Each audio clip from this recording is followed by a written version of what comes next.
everyone, I'm Haley. I'm a first year resident in family medicine, and in this video I wanted to share how I studied for my first 2 years of medical school.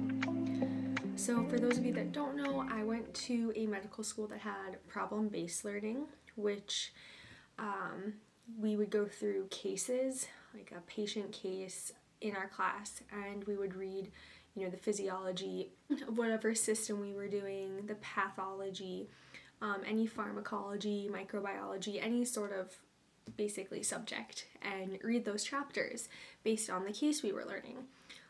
So our classes were Monday, Wednesday, Friday, and they were a couple of hours each time. And then the days that we weren't in class, we were studying and reading on these chapters. So like as an example, let's say, a patient came in with chest pain. So we would learn, all the pathology of the heart for this case or this system. We would learn like the physiology. We would learn what medications we would give, just all those things, and if we wanted to assign like micro.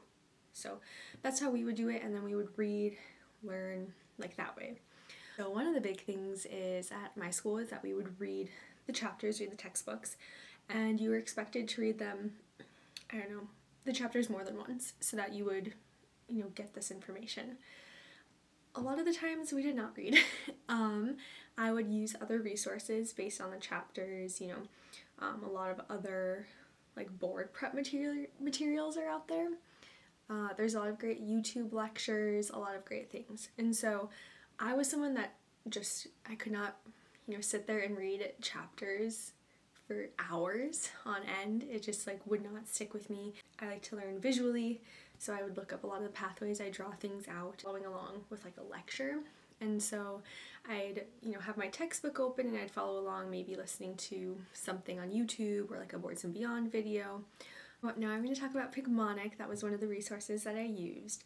I use them specifically more for biochemistry and immunology, because those were subjects I really struggled with understanding. I had a hard time with them.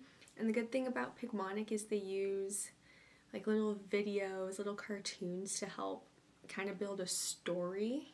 And so making that connection helped me remember things more easily on the actual STEP exam, which I originally thought these topics would be kind of low yield, but there was actually a ton of questions on biochem and immunology in my exam. I was very surprised. So keep that in mind, there's nothing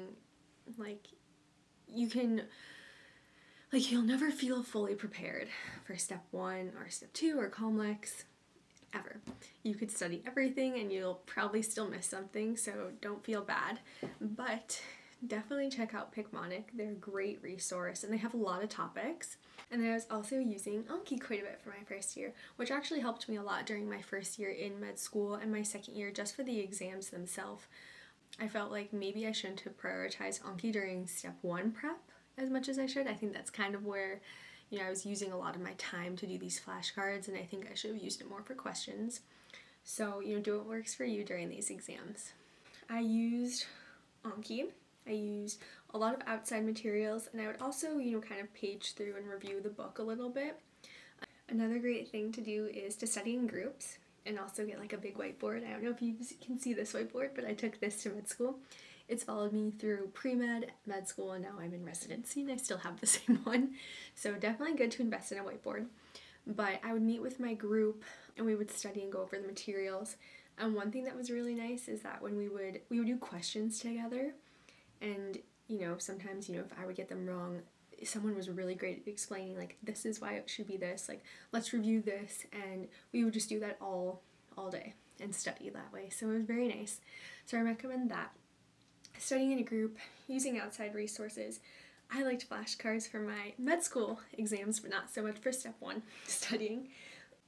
Another great thing to do is drawing it out yourself, like I said, on a whiteboard, or drawing it out on a notebook, or however you're going to remember it. I had OneNote, which is the Microsoft note-taking app on my laptop, and so I would draw out all these pathways, and so that's really great for neuro.